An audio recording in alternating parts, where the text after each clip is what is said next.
say that because it's probably the most experienced Pee Wee showmanship group I've ever done.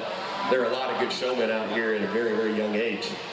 I'd be proud to have them show our cattle all day long with how good they're doing it out here, and most doing it on their own. I'm not saying that you have to do it on your own when you're this age, but there's a lot of really good showmen out here. So I'll go show you the 4 that I like the best, but this is a real tough group, and they do a lot of things right, as I talked about earlier, and maybe some tips for what you'll see in the Ultimate Showmanship, although I don't know, from all the different shows, who won those and what their style is, but I'll just tell you, first impressions are really important when you come in.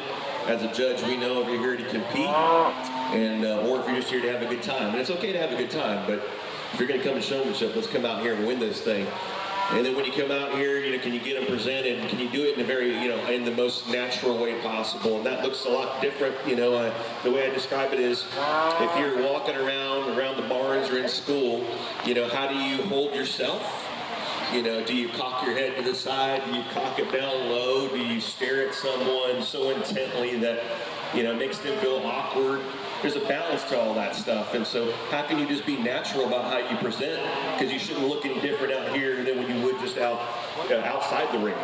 And then can you get your calf parked and in position more times than not here in the profile? This is the last look, so it's extremely important.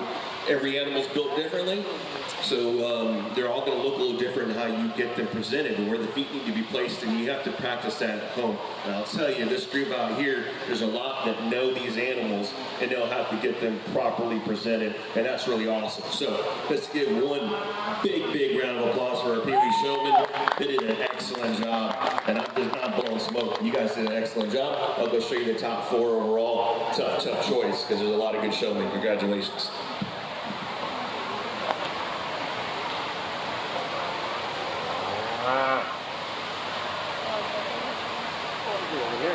Buckle?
Lessons.